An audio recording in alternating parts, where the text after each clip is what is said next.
so we're going to do some 5th grade social studies. I'm going to do the online option, the Cold War. So I'm going to title my paper, we're supposed to write 5 to 7 sentences. Of course, we'll probably do more than that. But I'm going to do that. I'm going to put my name on it because I don't have the workbook. So, actually, I think I do now. I think I brought it home, but it's in my car. So, we'll just do this. In the background was the growing struggle between two great powers to shape the post-war world. Soviet Russia was expensively stabbing westward, knifing into nations left empty by war. On orders from the Kremlin, Russia had launched one of history's most drastic political, moral, and economic wars, a Cold War. Hey guys, welcome to HipFuse History, Global World Studies. We're going to try to do a 10 to 15 minute lecture. It's cold in here.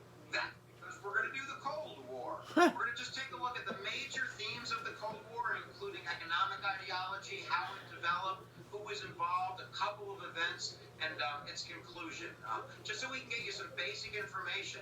This will probably be not enough to do a really great thematic essay, but it should be enough to stumble your way through the multiple choice and hopefully put a couple wrinkles in your brain so you feel like it was worth it. And I always remind my students, where attention goes, energy flows. So if you're going to watch with all of your attention, okay? 80% isn't probably going to do it. So here we go. Let's look at the Cold War. The Cold War developed out of World War II. Okay, so started out because of World War II, or started because of World War II. Okay? If you know the World War II thing a little bit, you know that the United States, England, and the Soviet Union were allies. That, Okay. FDR... Let's do that. Okay. The U.S., England, and Soviet Union were allies. Okay. Churchill were kind of alike. They're kind of Democrats, you know. They're, more elected, right? Are in an alliance system with the devil. Now, the Red Devil, Joseph Stalin, mass murder of his own people, totalitarian dictator, command economy. Okay, I'm going to do that here. Of course, the Soviet Union, Stalin equals the Red Devil. The guy, for frenemy reasons. I mean, he had to be our friend, but he was our enemy because we were fighting Hitler. So as World War II was ending, the three leaders met at a conference at Yalta. It's called the Yalta Summit, or the Yalta meeting. And the Yalta meeting was at the end of the war to kind of... Okay, so we're gonna put that down here. Yalta Summit. Okay, so this is probably where we're gonna learn a lot. Okay. You know, collaborate about what was going to happen to end the war and what would happen post-war. The fear was that as soon as World War II was over, we were going to be at it with the Soviet Union, and FDR didn't want that. Churchill didn't want that. So we wanted to find a way to see if we could settle things at Yalta. And basically what was done was that Stalin promised to have free elections if he could keep his army in Eastern Europe. Now, him having... All right, so Stalin promised, because remember, the Soviet Union was a communist country, so that means like he was in power and people didn't have much of a voice. So he promised a free election, which is democratic, if he could keep his army.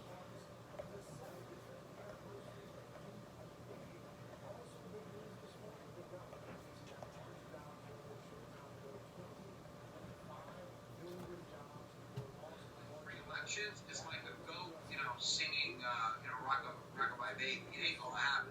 So, you know, that was nonsensical. So really, kind of the theory that I see it by is I kind of see it almost like if this was Europe, yours, mine. that's kind of what happened in Yalta. We really created the Iron Curtain, the metaphorical separation of Europe and then now the world into two camps.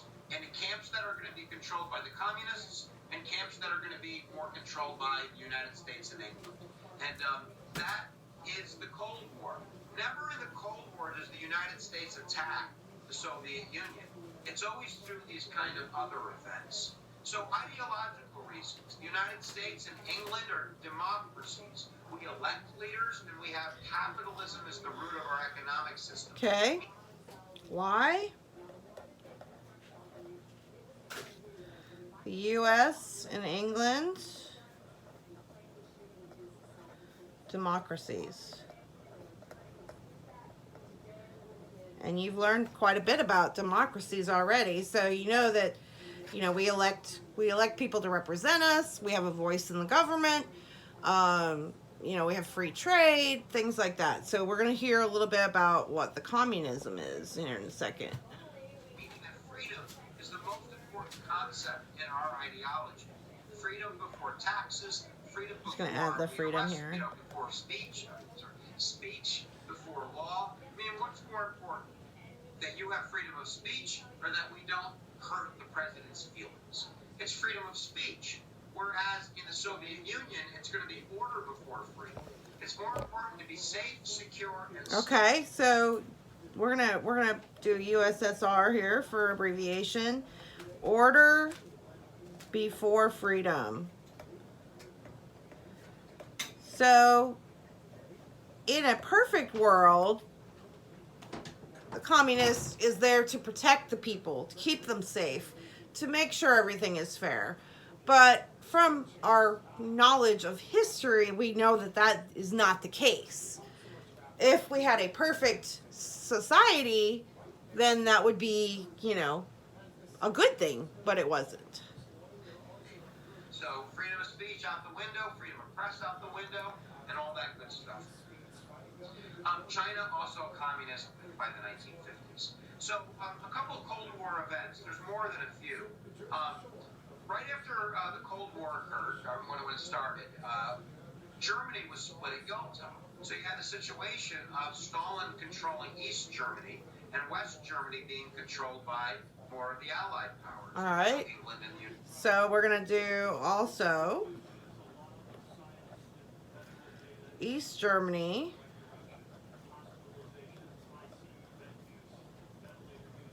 is USSR control.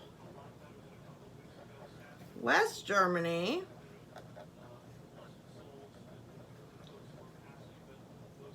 is democratic.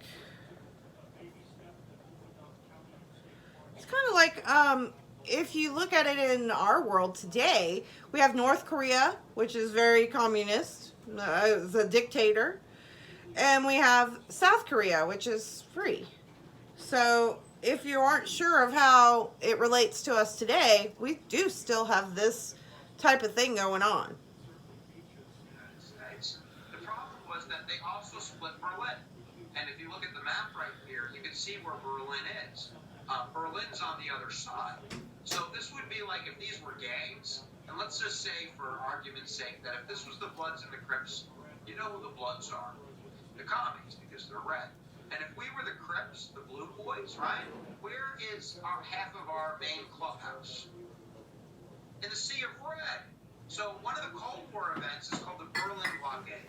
Okay, so one of the things, like what he was trying to kind of explain, Berlin was like a city, okay? So let's say we're talking about Kingsville, all right? Half of it was under communist control and the other half was democratic. So let's say we split right down King Street. And those on the side by Walmart, those are the free, and the other side going like towards Bishop, those are you know, communists. And you can't cross. You can't go. You can't see your friends. You can't go anywhere on the other side.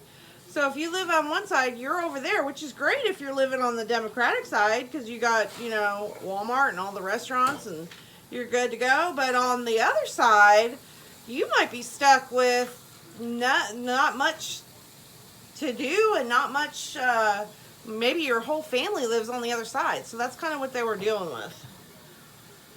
Did was he blockaded West Berlin, so nobody could get there and nobody could leave. So you couldn't trade, you couldn't get food, you couldn't get electricity. He basically was trying to choke the life out of them so he could control that land.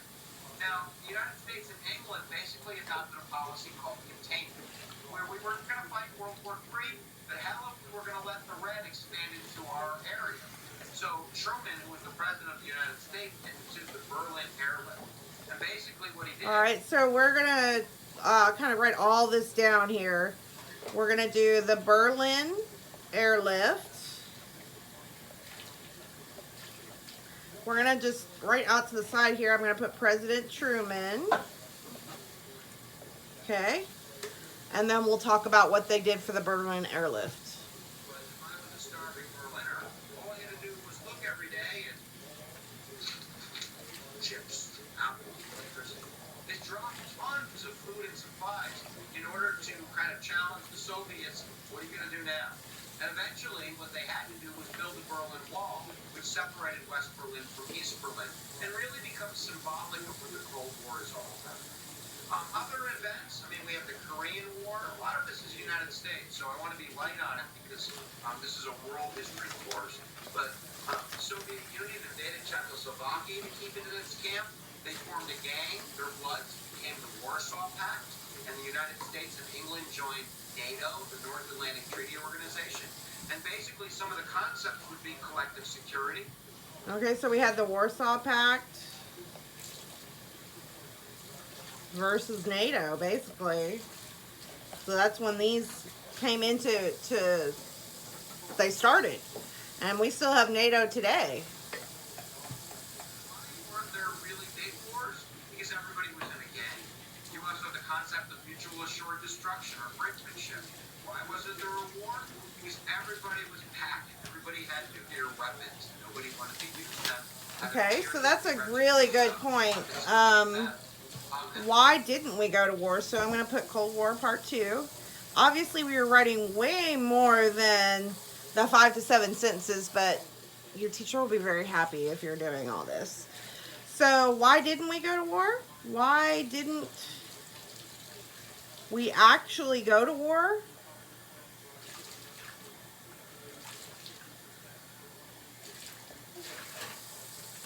Because we had nuclear weapons. I can remember being a kid and we would have drills about like if a nuclear, because we were in the Cold War, like still when I was a kid, we were still in the really height of the Cold War. We had President Reagan and I remember it, and we would have drills about if a nuclear bomb were to fall. And we would practice like getting under our desk like that's going to do any good. But, so it was very real. And it lasted all the way up until the end, until the Berlin Wall came down. So, the nuclear weapons was a very good stop point to make, you know, the countries both realize that nobody's going to win if they use nuclear weapons. So that is why they didn't go to war.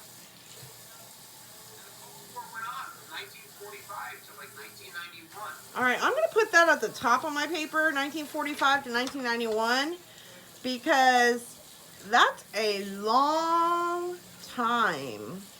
That is, I mean, what, 46 years? 46 years of fear and worry and all that. So, you know, it's good that it's over.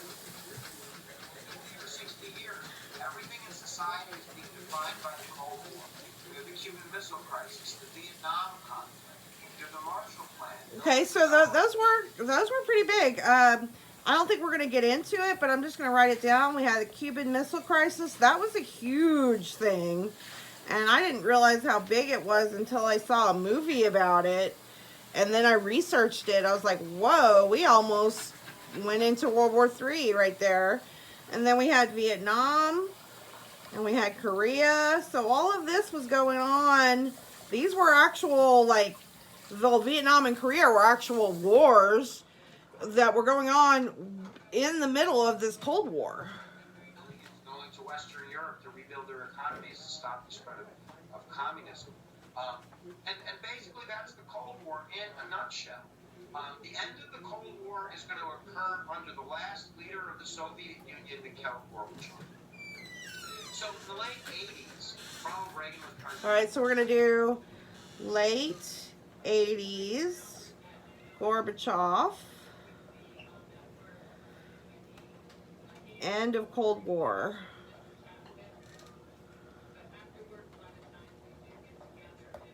Okay. United States. Gorbachev was the leader of the Soviet Union, the kind of head of the Communist Party. How many political parties in the Soviet Union? That's right, there's only one. Oh, that's a good point to bring up. I'm not going to write it down, but if you follow the news at all, of course, you know, our election this year is a little bit different than any other year because of the coronavirus.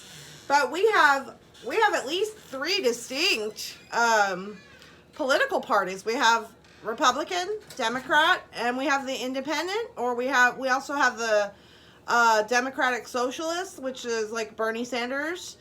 And so we have more than one political party, but in a communist country, you have one political party and that's it. So if you don't agree with that political party, let's say I was a Democrat and a Republican is in office and I don't agree with them, I still have a voice because I have representatives of my political party that will talk to that leader and will give him, you know, hey, my people want this and such and such. Where in a communist country, too bad. If you don't agree with them, that's it. You're done. So basically what occurred was Gorbachev was kind of cool. He was a little cooler, especially cooler than Stalin. And even the other leaders, Khrushchev and Brezhnev, he kind of had a little bit more of a democracy in his heart. So he thought that he could institute some freedoms and still be communist. That he still could command the economy. Remember, a command economy is when the government controls everything, unlike a laissez-faire government where the government doesn't do anything to control the economy. So Gorbachev developed 2 strategies. One was called glasnost, the opening up of freedom, and the other was perestroika. Okay. So I'm not sure I'm going to spell it right, and we really don't need to be this in-depth, but it's glasnost, and then there's the other one which I cannot pronounce, and I'm not even going to try to write it, but it was like the free economy. Or economic freedoms, you know, opening that door a little bit. Now, what occurred, and I think that this really will be the most theoretical way of answering the question of how the Cold War ended, because a lot of people say, we won because we were tough. I don't think that's it. I'm more of the believer, though, of that it was the M&M concept. That what occurred was when Gorbachev instituted some slight freedoms. It's like giving a kid an M&M. If you've never had freedom of the press, and I give you just a little bit, you're not going to be satisfied with one M&M. You're going to want the whole bag. Hell, you're going to want to own the factory that makes them. So opening up the Soviet Union really opened up the floodgates, and he couldn't control what happened. So basically, Boris Yeltsin becomes the leader or the face of the reform movement. I almost see them charging at Gorbachev, give us our M&Ms. And eventually, Soviet Union flips. It breaks up into many little countries, or big and little countries, instead of being that union. You know, it's almost like the United States of America, 50 little states. Okay, so the Soviet Union broke up.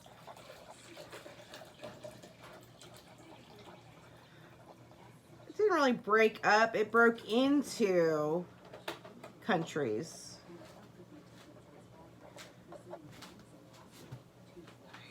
Well, states made up the Soviet Union. So now we have Lithuania, and we have Georgia, and we have Russia, and we have lots of countries.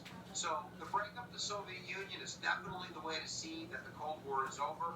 And right before that occurred, the Berlin Wall came tumbling down, and that would be very symbolic of the Cold War being over. After the Cold War, the United States kind of becomes the superpower of the New World Order in the 1990s. Germany is unified, and Russia and Eastern Europe really have a lot of work to do to rebuild their economies, which were really devastated by years of a command economy and the lack of, entrepreneurship and growth. So I don't know if that's going to do it. I mean, we really should mention Afghanistan too. Afghanistan is. Okay, we're not going to get into the Afghanistan because, like, that's like too much. So you have a really good overview of the Cold War. You have great notes, and that will take care of it right there. Let's see. So yeah, that's all you had to do is to choose one of the activities. Now, if you have your book, you want to read the chapter as well and do the vocabulary words, that would be great. But basically, you're done.